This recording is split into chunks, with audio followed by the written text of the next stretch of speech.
The good,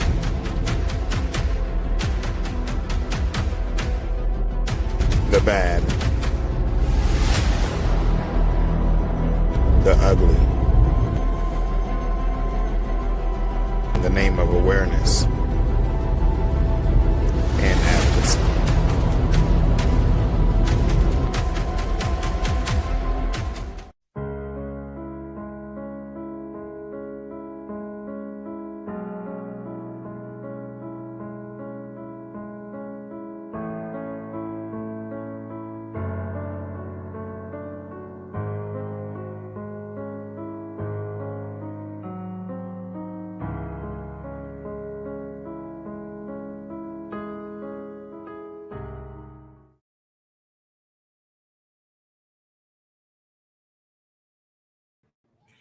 Hey y'all, what's up? My name is OD. I am the executive director and host for On the Air Sickled, and I'm so excited to bring to you all another phenomenal episode. I'm so excited. We have AR the Prophet live on the air, and that episode is coming to you right now. On the Air Sickled, you are never alone. Together we're stronger.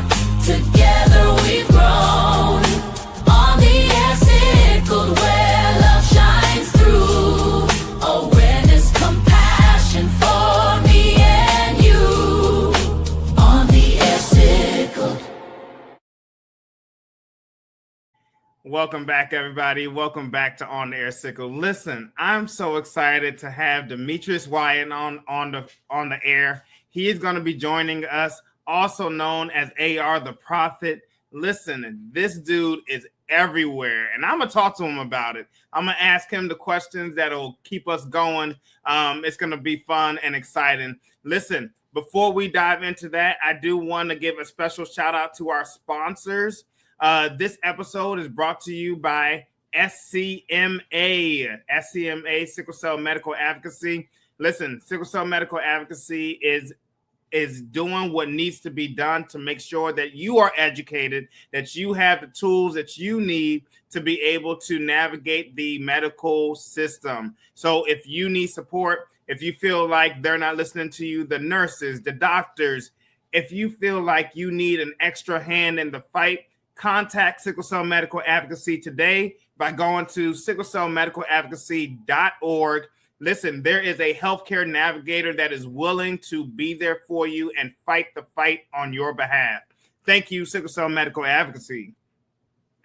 All right, and then our next sponsor comes to you, Miss from our Capikins Craft Studio, Miss KP. She makes crafted headwear for you all. Listen, they're comfortable. I am wearing mine. Our co-host Aaron has hers. My wife has brought several. You do not want to miss the opportunity from going to connect with her.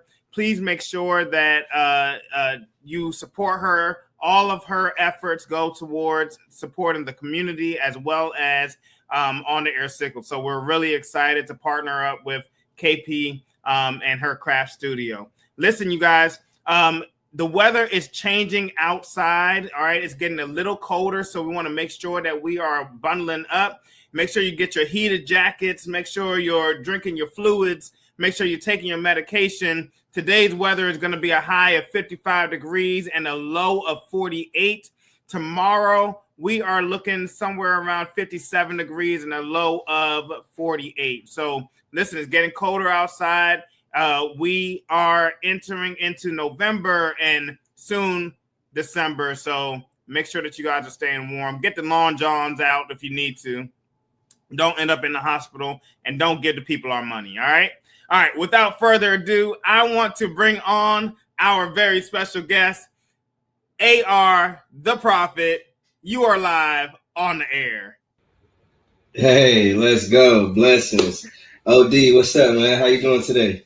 What's up, bro? Listen, dog, you are back. You're the first person to do a return episode with On the Air Sickle. I think that you were with us for our season 1 and our finale with the men's talk, and Yes, you were there. And so, man, that episode in itself was just so phenomenal. Ladies and gentlemen, if you have not seen season 1, I think it's like episode 8, our men's roundtable, make sure you go. The fellas, I mean, we heated up the discussion real good. But today we are talking with you, sir. Man, you are everywhere. And if I could just take a moment just to kind of announce it all. I mean, you have your rap music going on. You got your merchandise. I mean, you're out in the community doing, Save the Male Trunks, the Clean Blood, Sickle Cell Medical Advocacy, Rare Care Foundation. You got your own podcast and you're part of podcasts. I mean, you're just all over the place. You got appearances at Sickle Cell Disease Association of America, the conference that you just recently went to. You're featured by Audrey Sickle Cell Foundation and the Foundation for Sickle Cell Research. Bro, how in the world do you maintain it all? You are all over the place. Hey, it's a blessing, man. Really, the number one thing is my self-discipline. I spent a lot of years sick, so, just being able to take care of myself and handle my business is a real blessing. And it's really just a testament of my self-discipline and wanting to live well with sickle cell, man. So that's how I'm everywhere, man. Just capitalizing on that, just really living in my purpose at this moment in my lifetime. And I never felt better in my life, man. I feel the greatest that I've ever felt. Wow. Yes, I mean, so humble. Listen, I want to talk. Let's go ahead and start it off easy, okay? My first question to you is, AR the Prophet. All right, where did the title come from? Your stage name, your code name. Why did you choose to go with AR the Prophet? So my middle name is Ray, but every time when I was in the neighborhood, I first started making music at 15 years of age, but I always rapped fast, so they called me AR. So it was AR-15 because I started making music at 15. So then I realized I didn't want to be associated with a weapon. You know what I'm saying? So I switched. My mom always says, man, every time you talk, you prophesize. You know what I'm saying? You foretell the good news. So she said, you're a prophet. And then when she had told me that, I was like, there it is, AR the Prophet. So since 17, man, I've been AR the Prophet where I grew up in Des Moines, Iowa. And I'm just thankful that it's been able to circulate, travel, and then just the consistency, man, it's been a blessing. So that's how my name came about. And man, it's just really a testament of my growth, really. Starting off as a weapon, spitting, but now like using everything in my arsenal, in my round, in my magazine as a weapon to be able to shoot down mental illness, shoot down chronic pain, you feel me? And then now more so stepping into prophecy, which is foretelling the good news over my life and, everything that's to come. Wow, man. I just think that is so awesome. And now you're in these different avenues where you can be able to use your voice to speak to young people and to speak to people in the hospital. We have a clip of that was on your social media page where you were talking a little bit about the importance of advertising sickle cell disease. And it drew my attention because it's something that I say all the time. Like, we have this attention on cancer and all these other diseases. We need to have the same attention on sickle cell. And I mean, I think that, in this speech that we're going to play soon, you spoke about it very eloquently. And I think that everybody needs to be able to have the same attitude. So let's see if our team in the back can put that on the screen. You say cancer, then it's like, dang, you got cancer, bro?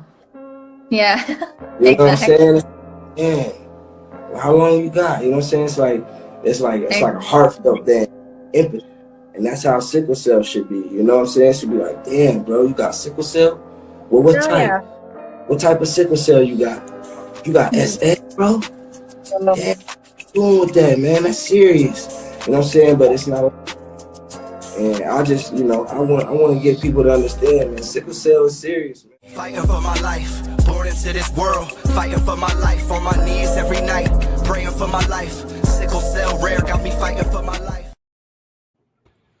Sickle cell rare got me fighting for my life, man. Yeah. And man, you got sickle cell. Like those were like, it just hit me. Like, right. Yes, I got sickle cell. Yes, I'm dealing with this chronic illness that most people don't talk about because they don't know about it. And I don't know if the community is doing enough to educate our people, right? Right. And to let them know, listen, you got to at least know your status. If nothing else, you don't know anything about sickle cell, at least know if you're a carrier. 100%. And I think that's very important. I think sickle cell trait never gets the sickle cell trait is very much so important. They don't really get the ignition that everything's hyped around sickle cell SS. You know what I'm saying? It's like if you don't have sickle cell SS, you don't really have sickle cell, is what people presume to think. I know people with SC that battle. I know people with beta thalassemia that battle. Everybody's body is different with sickle cell, and if you have a rare disease, it should be one of those things that the world should know about. It shouldn't be an ignorance to a rare disease like sickle cell disease. So I think the trait talk around sickle cell needs to be more, because once we start understanding trait talk, then we can start understanding that we're birthing sickle cell into the community, into the world. And it's like we have the power to really change the stigmas and change the narrative when it comes to birthing so many sickle cell babies. And that's all about knowing your status. But so many people don't know their status. And then we've got into this bias of that sickle cell is a Black disease only, more so Black disease. But you know how the world is, man. We've intertwined, man. There's so much. Sickle cell is not just only in Black people. It's definitely have traveled even in the Mediterranean and the different areas that it's in. It's still now more so combining once people get together and they don't understand that they have trait components within their gene. They're carriers of trait components, and that's how we're birthing so much sickle cell. So I really believe that the trait talk should be so more, and I'm thankful that there's organizations like As One Foundation and Farron Dozier who always talk about trait talk and how important is trait talk. So shout out to them. And yeah, man, sickle cell trait is very serious, just as important and as serious as sickle cell disease. Can I know what is, when you hear that people downplay the disease, what does it do on the inside of you? Because I know for me, like it stirs something up that I'm like, y'all don't want to see that side of me, right? What does it do for you when you hear people downplay sickle cell disease? It used to get me that way, but then I'm thankful for maturity and growth, because it's like I realize that ignorance is so relevant. It's so prevalent in our community, man. It's one of those things that just, first of all, our community and our people, we don't like to read. We're not information seekers. We're people that are told things and we take it for face value without going to do the research. So what I've learned is that I had to stop allowing people's ignorance to get me mad and then use that as an educational point. Instead of me getting mad and being like, you don't know what sickle cell is, bro? Oh my goodness. Use that as a teaching moment. So, you know what I'm saying? When I hear people that try to downplay sickle cell, I really just try to put them in our shoes. I try to put them in the view of a caregiver. Allow them to look at it as if it was a family member that was suffering. So just kind of paint the picture for them and bring them into our reality real quick. And then that just humbles them. You know what I'm saying? To the point that where it's like, dang, I didn't even know. Now they're apologetic. Now they want to go look it up. Now they want more information. You know what I'm saying? So I just always use those moments right there instead of getting like, man, dang, man, they really don't know. Because what I realize is the world don't know. It hasn't known for hundreds of years. And it's like, as long as we keep advocating, we're changing the narrative slowly but surely. But it's like, you're still having people that just really don't know. And Black people as well, that really just never even heard. They say, huh? That's what? Yeah. So like, and I think that's why people like you and I exist, to kind of draw those narratives, right? And make it real for people. It is why I go with the slogan, the good, the bad, the ugly, because I want people to be able to see, listen, I look good today, but on the inside of me, there's some things that are happening that you're not able to even see, that, you know, it's killing my body. And it's not anything that I have done to it. It is my blood that is kind of like working against me here. And so talk about the tools that you've found that has worked for your body. Because what's your sickle cell type? SS. So I'm SS, you're SS. I've been out of the hospital now for 3 years. Proud to say Let's go. And you, I think you're not in the I've hospital been on that road, but I had got sick beginning of August this year. I want to talk about this too, because this is important.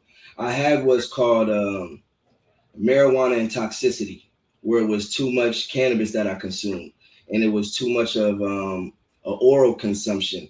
So it was RSO and these concentrates that I was consuming. It was too much, and when it hit my system, it was more so like contraction of the chest, hard to breathe, chest pains.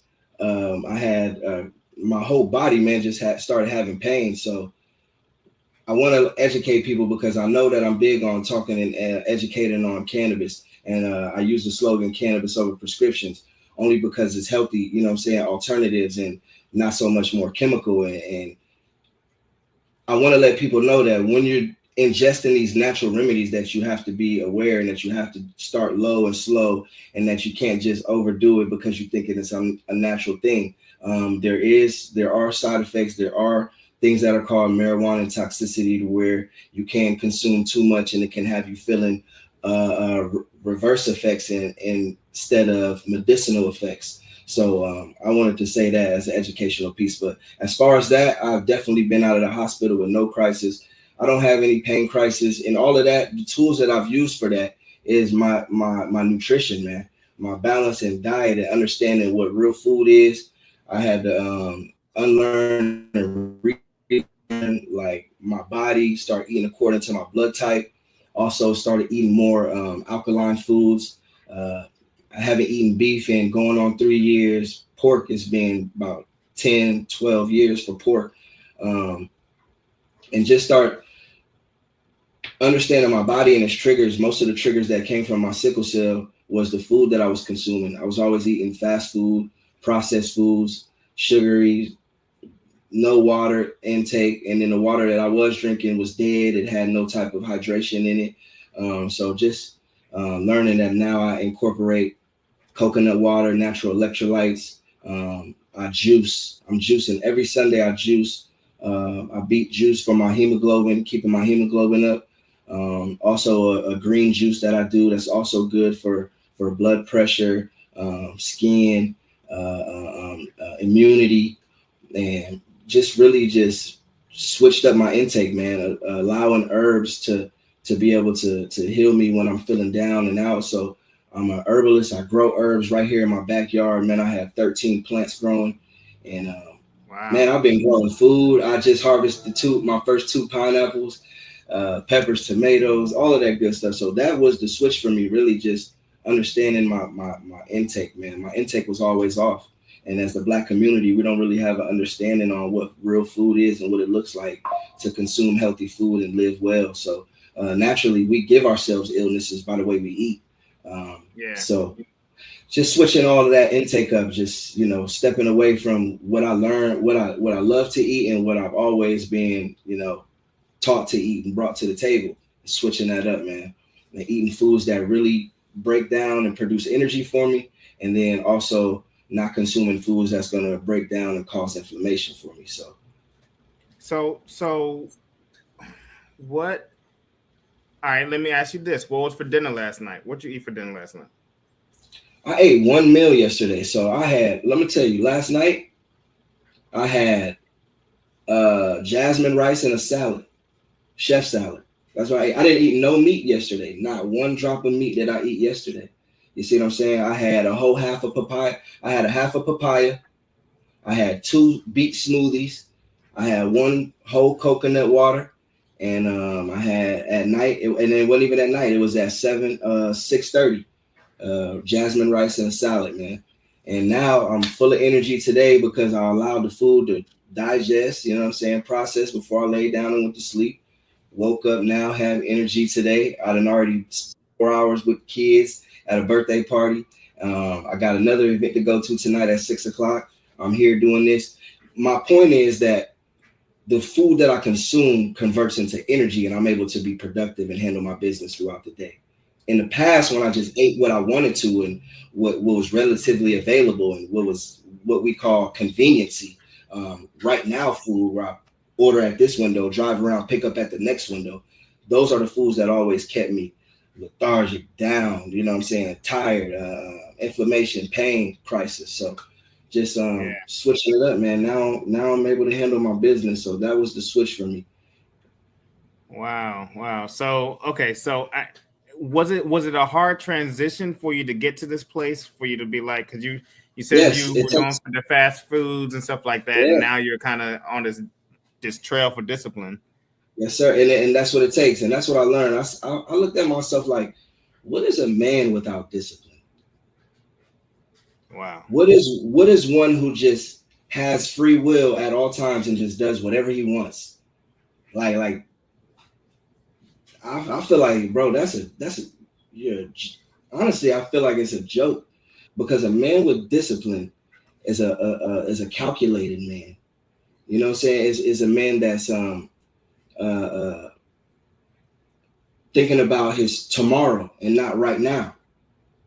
You know what I'm saying? So I had to adopt my self-discipline to allow me to know what health and wellness was. I never knew it, man. I've never seen it my whole life. Pediatric, teenage, young adult life, spent sick. 30 years. I always say that I'm 38 now. 30 years I spent sick, man, in the system, like literally depending on them people, not having a clue, not having a family to model off of, growing up and being raised in Des Moines, Iowa, the Midwest. I was the only Black man in the hospital with sickle cell. I was mingling and kicking it with the cancer patients and all of that. There wasn't no other sickle cell kids that was on this floor in this hospital, you know, so I never knew how to move, what to do, never went to sickle cell camp, never had these type of outlets and tools. So the one thing that I always wanted in my lifetime was to just be well. And I knew that God had blessed me with a lot of talents, but I was never able to utilize them because I was always sick and I always felt like a pushback. Every time I had to go to the hospital, be like, dang, 10 steps back. So me within the hospital setting, just knowing like, look, man, I got to really take control of myself. I got to take control of my illness. I got to learn my triggers. I got to figure sickle cell out within myself, because I'm not going to undergo any type of curative therapy. So I know I'm going to be living with sickle cell for the rest of my life. And with that said, I have to live accordingly. I can't just do whatever I want to do. I have to. All right, whoa. Okay. All right. You went there. Okay. You said you're not going to do any curative therapy. I'm not. And I'm not, because I realize now that with my sickle cell, the things that I was lacking, why I was always sick, was my nutrition. I never knew how to eat. I never knew how to conduct myself. My stress levels was always up. I was always dealing with the wrong people. My relationships was off. You know what I'm saying? Like my sleep patterns was off. I was overexerting myself. All of these are the tools that cause sickle cell pain crisis, man. So once I started realizing these are the things that cause me pain crisis, I had to take that step back. I was like, boom, it's nutrition. Get focused on nutrition. I see my health now. I see the results in my nutrition and how I eat in my balanced diet. Boom, that's what I'm running with. So now when therapies came along, by the time they had the gene editing and this all the stem cell and all that. I was already on a path of health and wellness. I was already on my mission. So when it came to the cusp and to the table, they was like, hey man, we got these new gene cure. I was like, that's great. I'm hopeful for that for the future. But for me, I'm not going to do that. I'm not going to take steps back because I realized how to manage my own illness. And that came from self-discipline and being my own doctor. Now, listen, it takes a lot of work. And I will say that a lot of people think this one of them things that just happen. Nah, man, this takes a lot of work. It's a lot of behind the scenes work that people don't see. It's a lot of grocery store shopping at the right type of places. It's the right prepping the food down. It's just taking those times to juice. And you know, like a lot of people are like, man, I can't juice it so much. Bro, you have to put the work in if you want to see the results. That's in every aspect of life. That's not just work. That's not just sports. That's not just career. That's everything. That's wholeheartedly family, relationships, self-being, whole being. You have to take charge, man. You have to set some ground rules for yourself to be well. And that's what I had to do, man. And the results are beautiful. You've taken what you've learned about yourself and infused them into the community. Yes. I was going through your page and I was just like, oh my gosh, he's like doing these workshops and stuff like that with young folks. How cool is that? How cool is that, man? It's a blessing. Look, that's there awesome. was never nothing like this when I was a kid. Like I was never able to do this. So I felt like once I realized the things that were really helping me with my sickle cell, I wanted to share that. I don't, you know what I'm saying? I want people to live well because I know, you know, OD, we live with this illness, bro. So it's like bro, it's like one of those things that if you know, you know, and it is so much that we deal with. It's so much that we go through. It's so much that our families go through. You know what I'm saying? It's like now I'm the health coach and the family doctor now. You know what I'm saying? Like my people come to me when they got a headache, cold, flu symptoms. You know what I'm saying? Like when they feel off in their stomach and their digestive system is irritable. Like they come into me for these type of, what do I need to take? How do I, you know? So it's a blessing, man, because for so many years, it was me they was coming to the hospital to see. It was me that they was rubbing my back. It was me that they was, are you okay today? Now it's like I'm the one making sure everybody else is good. So it's a blessing, man. So let's talk about this a little bit more too. So you also, like I said, I listed all the stuff at the beginning. You started this campaign, Save the Male Trunks. Yes, sir. And I'm gonna be honest with you. When I first saw, I was like, "What is he talking about?" And then you started explaining, and I was like, "Oh, the trunk." Yeah. Let me explain it to you real quick, bro. It's really special, man. So look, Save the Male Trunks is created from Priapism, my battle and my story with Priapism. Priapism, for those that are watching and don't know, is a prolonged erection that happens in men who have sickle cell. It's without any sexual arousal. It's where the blood goes into the penis, it constricts and it doesn't flow back out. And this can be very painful. If erected over 4 hours, it can cause complications in erectile dysfunction, reproductive issues, and a whole host of things. So at 15, bro, when all of this was happening to me, I had no clue. I never heard what Priapism was from my doctor. Like nobody had these talks with me. They didn't even know to tell me to look forward to this or nothing. So as I'm dealing with it and going through it is how I'm learning from it, right? And honestly, the doctors that are working on me because they're seeing it through sickle cell, they're learning. And I honestly knew when I was a young, like 18, 19, 20, I knew these people had no clue what was going on with me. Like I was a case study every time I went to the ER and I had an erection with Priapism because it would be like 10, 15 nurses, doctors in the room. And everybody was like this and listening and taking notes.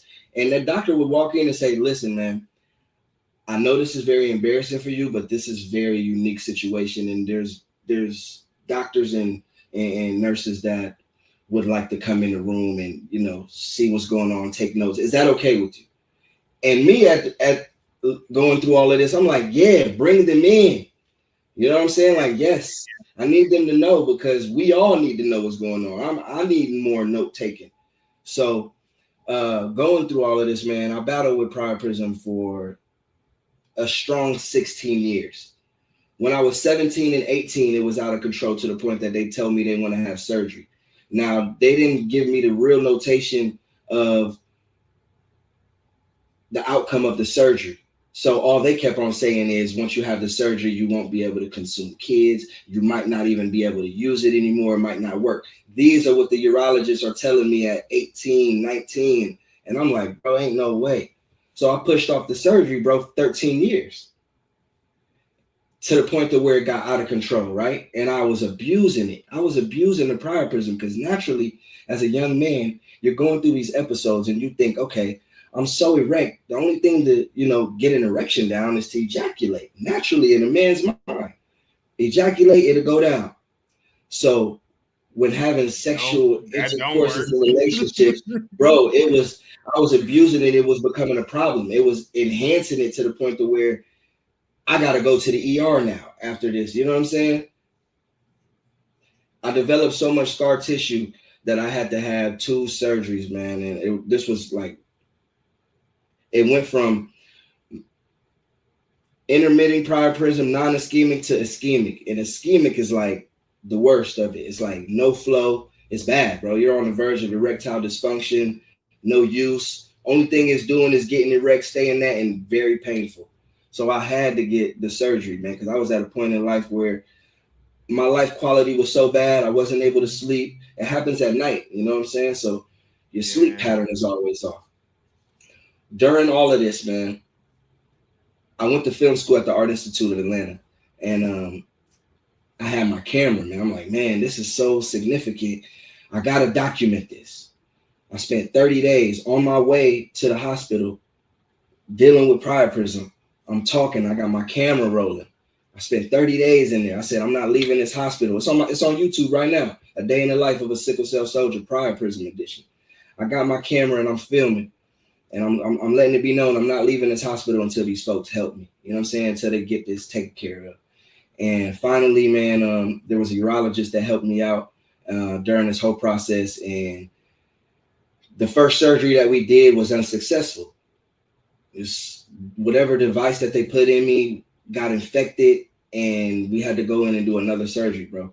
So when I really believe that the Lord was using me. It wasn't even a point to me to get mad at life anymore. It was just a point for me to just go through it and accept it.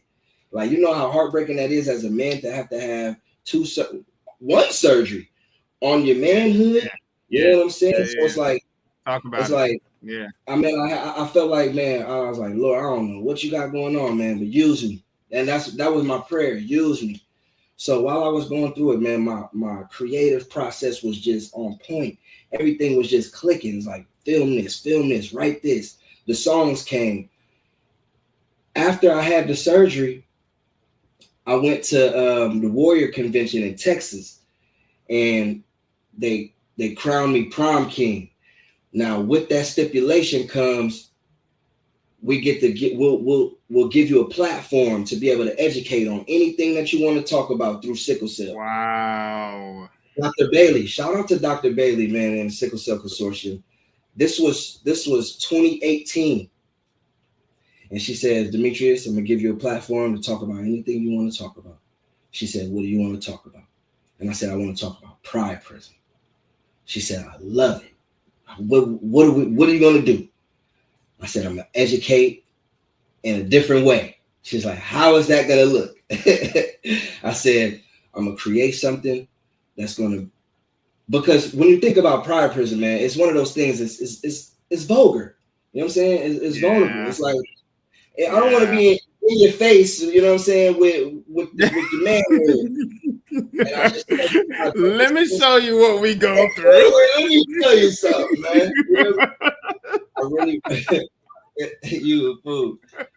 I really thank God for the creative spirit that He put in me to create this, bro. Because I'm gonna tell you something. This when this got dropped in my spirit, it was special. I was like, I can't create nothing that's draw people away from it education wise because they thinking that it's too vulgar. And I need something that's going to be able to resonate with the kids that they can love it. The elephant is my favorite animal, bro. And I watch documentaries. Documentary is one of my favorite things to watch, bro. And I love animals. And I'm watching documentaries on the safari, right? And elephants and the indigenous people and how they chop off the trunks of the elephant and use it as an aphrodisiac, bro. You know what I'm saying? You know, the thought of an elephant is that gentle giant, this power, this strength, this long life, these long years of living. So with the trunk being cut off and the indigenous people using it as an aphrodisiac, they're thinking that they're getting the powers from the elephant.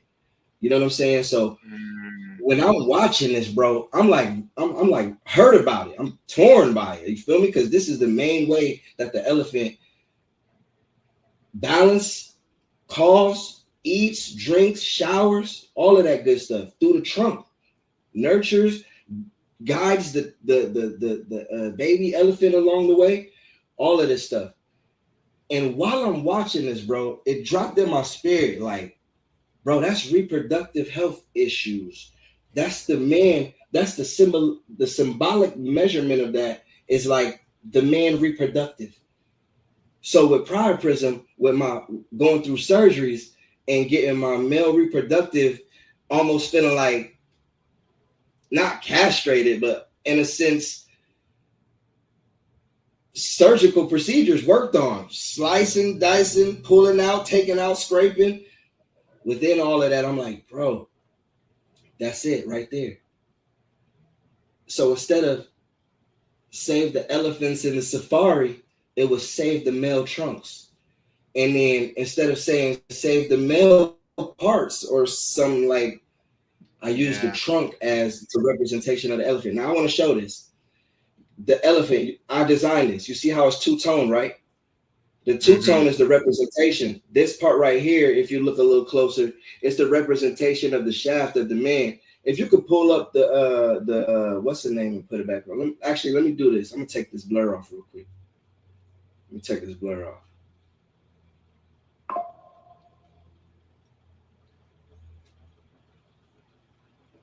All right, look.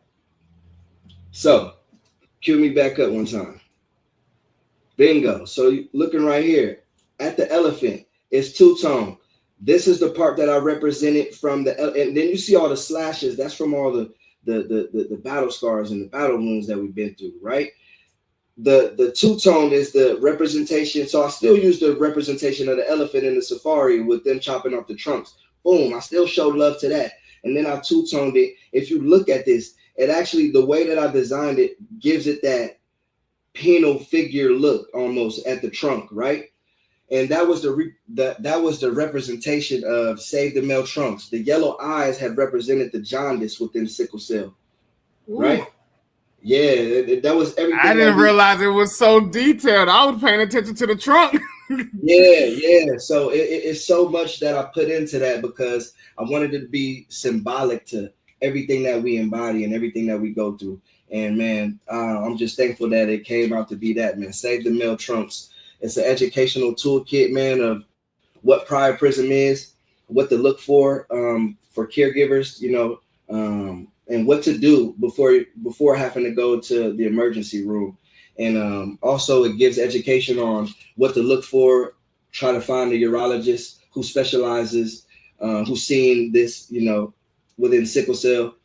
And man, it's just the importance of what priapism is and what to look for, man. And this was a tool that I believe that was so necessary. And shout out to the consortium for giving me this platform to be able to create this type of project right here. And it's been a blessing, man. I just wanted to really educate the young men because I didn't want too many young men to go through what I went through because of lack of information. My thing is, there's a video that I put together on YouTube as well. It's called Priapism and Sickle Cell. And what it shows is that you're not supposed to have sex or any type of these things.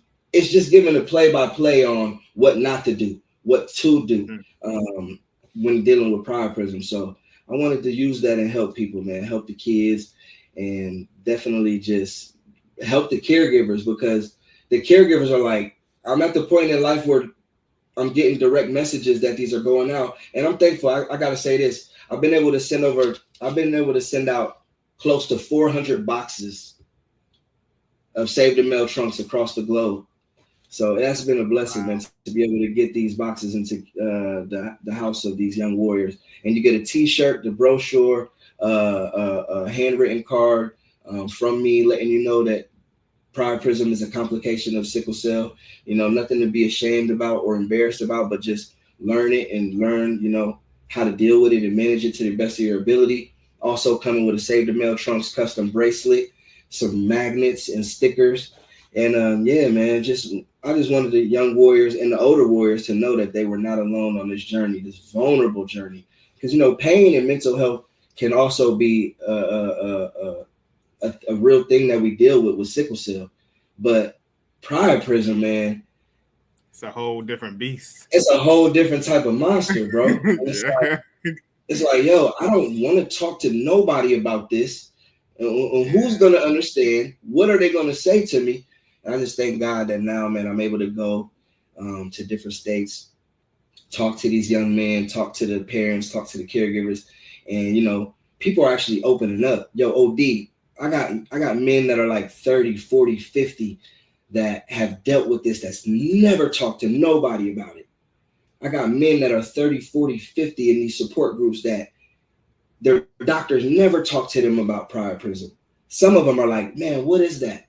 Because, you know, it's not everybody not every man with sickle cell will experience priapism. It's rare like that. Yeah. You know, so it's like some men, I'm like, you got sickle cell, bro? You never heard of priapism? And it's like, dang, what lack of service is that to us, that the providers aren't talking to us about this? You know, when the women go in, women gonna take care of each other. They asking those type of questions. You know what I'm saying? Like, how is your cycle? How is all these things going? See, men, I don't know why it's frowned upon, especially from a provider to a patient standpoint. That has to be that talk. If I can't talk to my dad or my family about it, I got to be able to talk to you about it, Doc, and you got to be able to give me some insight. Now, I'm about to take this to another level for 2026, and it's going to be from a provider standpoint. For the past 3-4 years, it's been for a patient, for more information for the patient standpoint. Now I want to push it further, a step further, and do it from a provider standpoint and ask the question, are you saving the mail trunks? And that's the campaign that we're doing 2026 with SC Red. So shout out to SC Red, Sickle Cell Reproductive Health Education Director with Tiana Wolford. And yeah, man, just educating the community and also making sure that we're allowing providers to make sure that they're educating their patients with this illness. And man, that's what it's all about.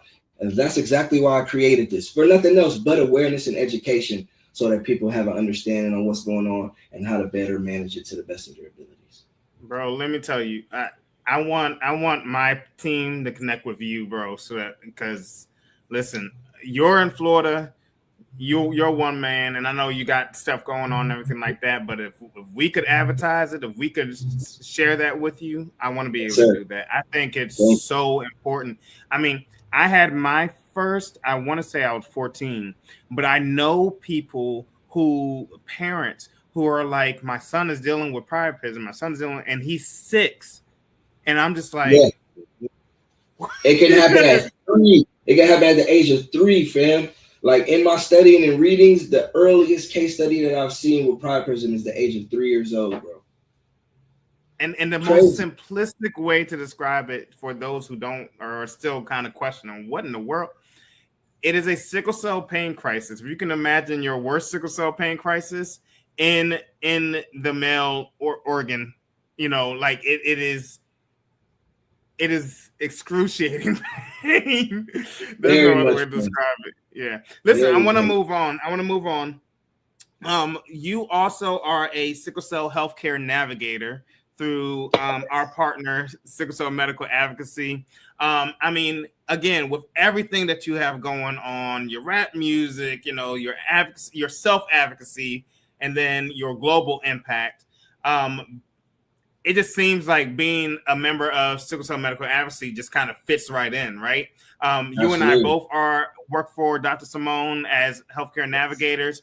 Talk a little bit about your relationship and connection as to why you decided to be part of SCMA. Absolutely. First of all, shout out to Dr. Simone Yuan. Beautiful woman. Shout out to Anakin Yuan as well, her husband, and everything that you all do for the community. I'm going to start by saying that. Advocacy is one of those, an advocate is one of those things that I never had, honestly. Every time I was in the hospital, I had to advocate for myself. When Dr. Simone came through with Sickle Cell Medical Advocacy and certifying you to become a navigator, I was like, oh my goodness, this all aligns with my purpose and my destiny. One thing about it is I'm for the people. I'm for the community. I'm for the betterment of our people.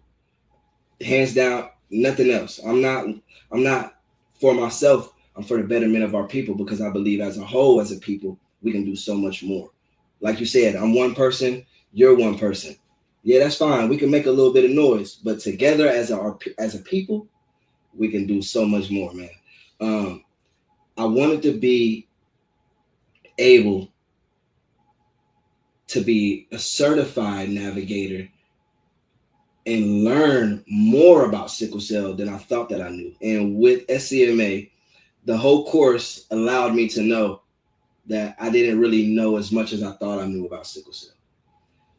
The real good thing about SCMA is it gives you the tools to understand healthcare, emergency room setting, what it looks like, what emergency care should look like, the type of medications that you should receive in the beginning, all of these different things and components that I really never knew, the gist of it. And not only that, but being able to talk the language of the providers and being able to speak the same language as them and being able to get real help and care for people who are in crisis-like settings that they can't advocate for themselves. It's a blessing, man. So I'm truly thankful. My heart is in advocacy and being able to help people with sickle cell. So when Dr. Simone and SCMA came along, it was only fitting that I joined. Now that I have joined and graduated and I work with Dr. Simone, everybody that's on my board, well, 2 people on my board right now are taking the course right now. My mom's taking the course right now. One of the guys on my board graduated last class. I've been able to allow people to take this course and become advocates and speak for people that need help. And I'm just so thankful to Dr. Simone and the team that they're educating on this type of level because it's very needed. It's so much needed. And it's a beautiful thing what she's doing. She has so many navigators and advocates in different states that can help you. If you're not partnered with SCMA, please go to the website, become a member, and then get you a navigator for any time that you're in a hospital-like setting. And you'll have people that can advocate on your behalf to where you don't have to advocate for yourself. So shout out to SCMA and everything that they do. Yeah, I just as a testimony, I've been able to use the tools that she teaches in the class, and I'm following along those same paths. Like you said, you took the class first, and now you're sending your team. I'm doing the same thing right now. Our co-host Aaron is in the class right now. Our chaplain is in the class right now. A board member is in the class right now. So I hear you. And I think that is the way. We can't do this. Like, we have our why, right? Like, we know the what and we have our why. But for those that come on board with us, they have to have their own why as 100%. To why they're part of this organization, this journey and everything like that. And then the best way that we can do that is to support their growth how can you speak confidently about something you have no idea about? Right. How Yeah. can you be able to tell me how I feel when you don't live with what I live with? And so True. the closest that we as leaders can get our team to that point is to push them into a class like SCMA, which is so dope. Next thing that I want to talk about real quick, as our time is running down, but I want to talk about Rare. What is it? Rare Care Foundation. I want to talk about that, man. All right. Yes. So is this a organization that you founded?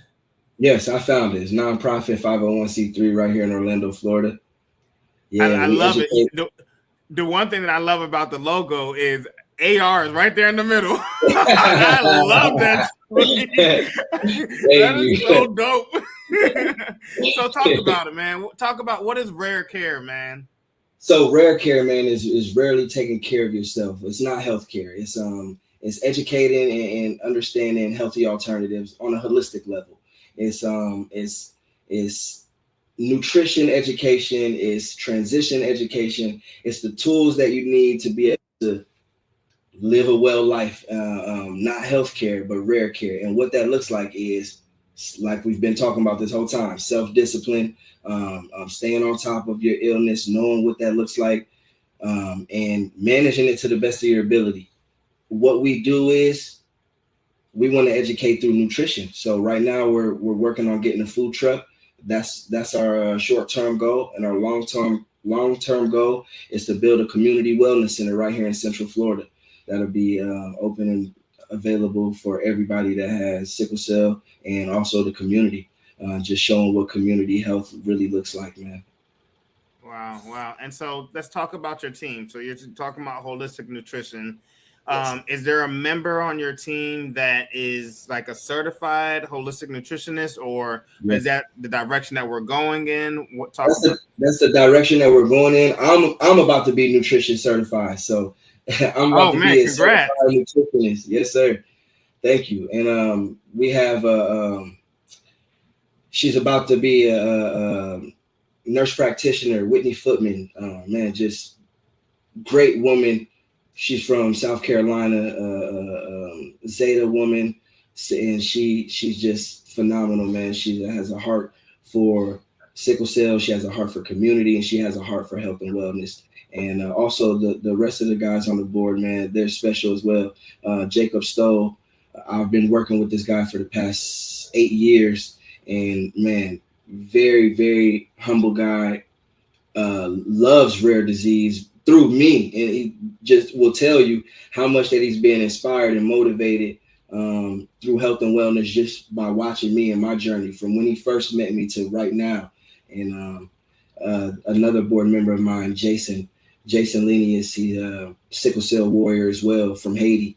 He's also my producer through my music. We created these past 3 albums that we dropped. And also these guys I work with music with Rare Care, it's healthy alternatives. So it's sound therapy as well. So that Rare Shuffle song, that dance song that we're about to drop on Thanksgiving,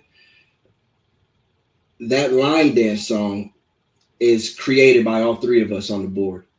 Wow. These guys have musical backgrounds, graduated from Full Sail right here in Orlando, Florida, and they're musical geniuses. And we're at the point that we're now, everything that we do is on a health and wellness level. So when we create music, we're making sure that it's a healing frequency. It's at a vibration and a BPM and a sound wave that's going to be acceptable to where you feel good when you hear it. You know what I'm saying? We're in the business of making music that's going to heal the body, make you feel good, and also tell our stories with this illness. So, man, shout out to the Rare Care Foundation. Shout out to my board and all the hard work that we put in. 2 years. 2 years. We just had our inaugural smoothie workshop, which was what you're seeing in June. 2026, man, we have so much in store for the community, and it's a blessing, man. So, yeah, this was our inaugural smoothie workshop, June 1st. And, man, it was a great turnout. We had about 60 to 70 people there. Kids came through. It was a free event. People got donations from Sprouts and Walmart and all of that good stuff. And so it was just really a blessing to have the kids come through, get education, and be hands-on with making smoothies, because this is the entryway. You start them young so that they know, okay, I remember going to smoothie workshops. I was like 6 or 7, man. Now you're 17.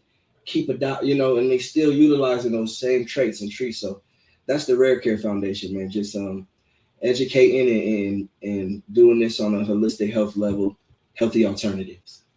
Yeah, that's awesome. That's awesome. Listen, let's talk about that dance a little bit. So yes. How did you like? All right, most line dances are catchy, right? How did you decide to, what words did you choose to put on it? How did you decide to add the moves to it? Like just walk me through it. What was it? It's special. I'm gonna tell you, it was June. We was at FSCDR in Fort Lauderdale, right? And the whole time they ordered fans. Where them fans at? Boots on the ground. That's been like a real big thing. So all year at every conference that I go to, like, people are excited about this. Like, boots on the ground is a thing. They even ordering fans to give out to people when you come into the gala. So it's like, I'm sitting back and I'm like, ooh, you know what? I gotta have something to throw in there for us, bro. I gotta have us one. Y'all let us boots on the ground? Bet, say less.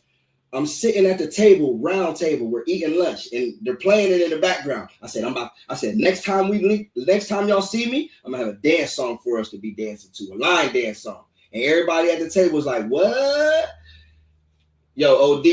It was like 3 weeks later, and I was at another conference, and I hit them with that. It was at the Warriors convention, and I put that on. Man, when I tell you, them folks went crazy. They loved every bit of it. Now, the way that we did it, I'm going to tell you, this is how I'm working with Musical Genius. We was in Miami for a SCDAA Miami event, and I was performing there. I'm listening to all the line dance songs, and I'm like, what's the tempo on that? What's the tempo? What's the BPM? You know what I'm saying? I need to figure out, when we're making our line dance song, it needs to match exactly the same. The BPM on, so we looked up Cupid Shuffle, Electric Slide, Boots on the Ground, all of the dance songs that everybody gets out and does. And they all had the same BPM and the same tempo. I said, we got to set our BPM and our tempo to that same one. That way, when the DJ mixes it in and the next line dance song come up, Rare Shuffle can get slid right in there and it's going to work. Boom. We making the beat. My boys is like, man, I think that's a little too slow for a line dance song. I'm like, listen, this is the tempo. It's the words that gotta catch it. You know what I'm saying? So yeah. They playing with the beat. And I'm just like, left, right. You know what I'm saying? I'm just left, right. And then all of a sudden I'm like, I gotta throw a 2-step in there somewhere. And I'm like, okay, bet 2-step. And I'm like, it gotta be some type of slide in it. I'm like, right, got to. Slide. All right, and boom, I'm like, all right, bet I got some. Left, right, 2-step, slide. And then they're like, you need something else. That ain't enough. You feel me? I'm like, all right, bet. Turn around, gotta do like a little turn around. Now at this point, we looking at videos, we watch it, we trying to see, okay, bet. All right, but because most of them are really the same. You know what I'm saying? It's a pattern. It's a pattern. So I'm like, bet, boom, that's what we got to do. I had just got the left, right, 2-step, then slide, turn, around. Oh, it's about to go down. I had that part. I said, boom, we got it. All right, so by the time I wrote the verse and finished it, we listening to it. I'm like, it needs something else. I'm at the Warriors convention, and Aunt Cynthia Bailey, she's a line dance instructor right here in Orlando, Florida. And not the Cynthia Bailey. The Cynthia Bailey, you know it, yeah. The SCMA navigator, Cynthia Bailey. Bro, I sent it to her. I said, Auntie, I got a line dance song. I need you to help me with this. She said, send it to me, nephew. You got a line dance song? I want to hear it. I sent it to her. She's like, oh, this is really nice. We get to the Warriors convention and we put it together within an hour. OD, wow. An hour. It took us an hour. She performed it on stage with me at the Warriors Convention homecoming, and that was our introduction into Rare Shuffle. Now I took that from what she showed me, and then I took it to Cayenne Wellness, right? Yeah. That was in September. We go from June, July, August, September. Now I'm holding on to this. we in September, and we in Cayenne Wellness. I don't know if you know Ayana Johnson. She's a dancer. She goes to Alabama State. She has sickle cell. She's from DMV area.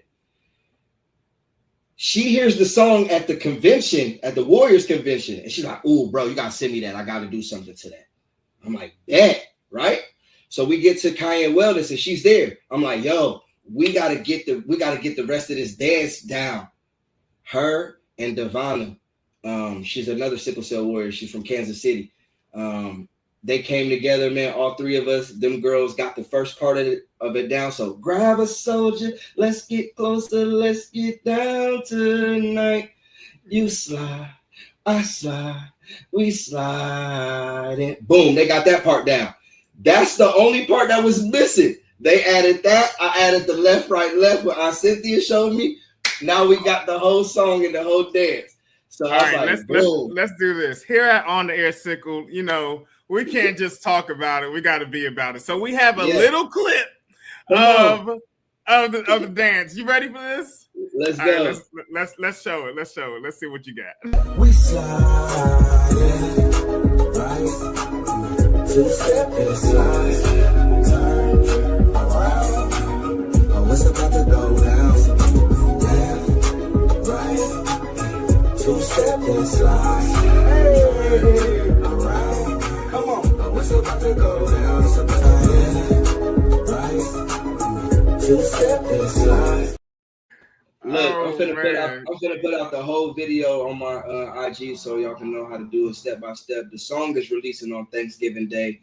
Get with your families, get the song there, get it up on TikTok, do the dance to it, and man, let's make it go viral. Because really, when I create these things, I do it for us. You know what I'm saying? Like, yeah.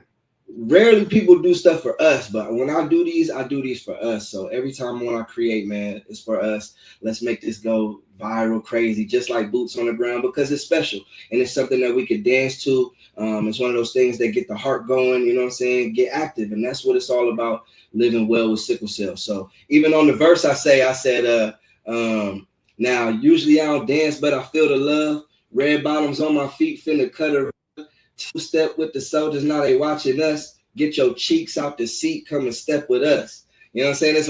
It's like one of those motivational songs to get up and dance. You know what I'm saying? It's have a good time. That's why I say it's grab a soldier, let's get closer. It's almost like, come on, let's go to the dance floor. Yeah. So it's one of those songs, man. It's a real special song. Everybody's loving it, that's hearing it and gravitating toward it. I had the privilege of performing it at the SCDAA this past weekend, and it was a real nice turnout, man. They really enjoyed it. So look for Rare Shuffle. It's going to be dropping on November 24th, Thanksgiving Day. Or is that 25th? Whatever day Thanksgiving Day is. It's somewhere around there. Hey, look for it. Grab it, download it. Show your love and support. Hey, yo, I'm waiting for it because I'm ready to download it myself. I was thinking it in my head earlier today, and I was like, man, I want the rest of the song. You feel me? Let's go. Yo, so, man, I just want to say thank you so much. We've gone over our time, but I want to say thank you for joining us. Ladies and gentlemen, this is Demetrius Wyatt. He is AR the Prophet, rapper, activist, navigator, all the things, community worker, you name it, line dance producer. Let's go. Choreographer. Right. Hey, man, listen, thank you so much for joining us. I'm going to put you into the green room. Don't leave us. We're going to chat it up afterwards. Bet. Thank you so much. Hey, y'all, you've been listening to On the Air Sickled. It has been such a pleasure to be able to talk with AR the Prophet. Listen, I'm so excited to be able to even connect with this dude. I mean, like I said, he is all over the place. So I want to put up his social media contact information, ways to connect with him on the screen.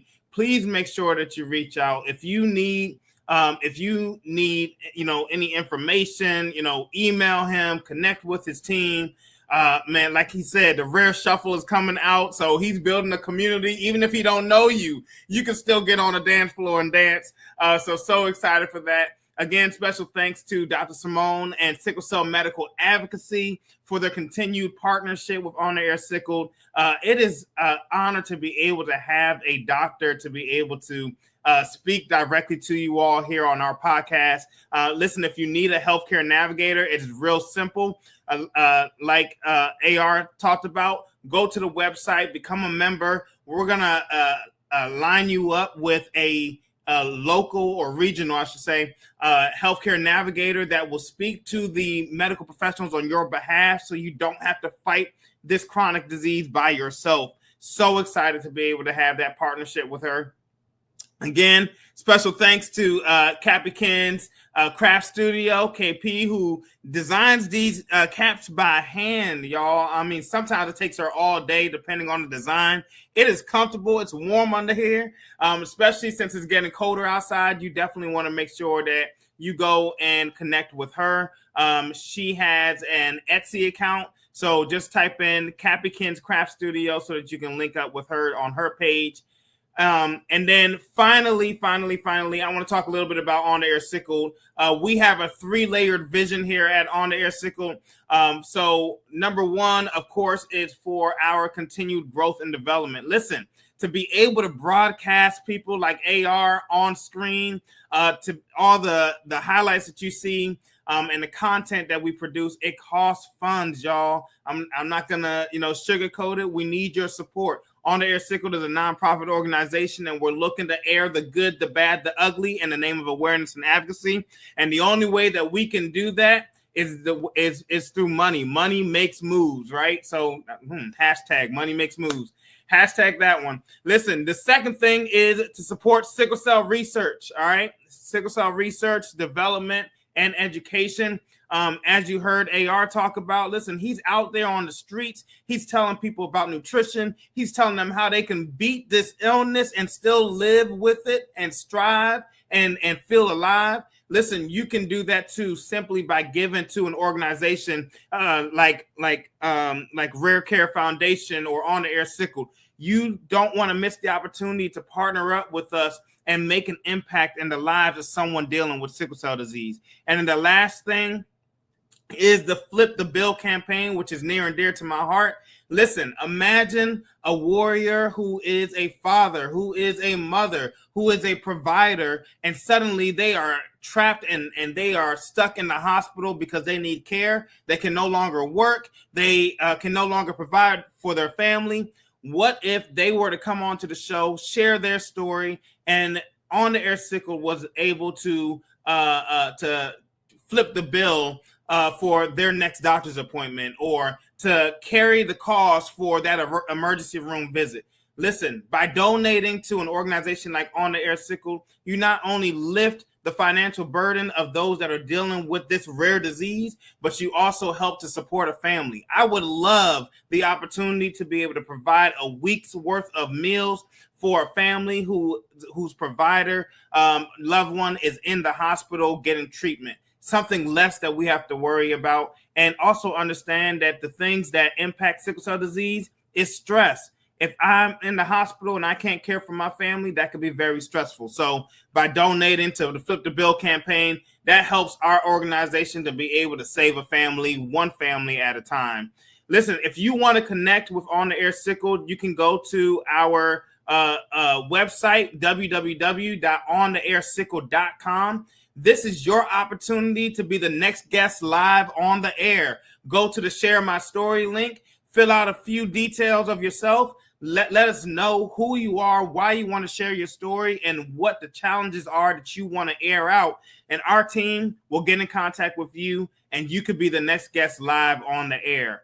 Also, don't forget that we are on YouTube, so make sure that you click the notifications so that you don't miss an episode of On the Air Sickled at all. Let it chime to your phone. I got my phone set up right here. So excited for the many platforms that we are part of. Click the notification button so that you don't miss a single episode of On the Air Sickled. We are also on Spotify. We will be on Facebook. We have social media with Instagram. We are on iHeartRadio. So there is plenty of opportunity to be able to hear the stories of the warriors live on the air. All right, ladies and gentlemen, that is all that I have for you all today. If you would like to be the next guest, like I said, go to our website. Special thanks to AR the Prophet for coming on live and I mean talking about, you know, like the Save the Mail trunks. That is powerful, a powerful movement. Make sure that you connect to his website. Can we put his website up on the screen? Again, artheprophet.com. Go to the website. All of his stuff is there. His music, all of his community outreaches. He's on Instagram, so you can follow him on Instagram. Listen, there's opportunity to be able to partner with us in the sickle cell community. Don't miss your chance. And then, as always, listen, stay warm, stay strong. Remember that you are loved and you are important, especially in this holiday season. Until next time, I'm OD. Peace.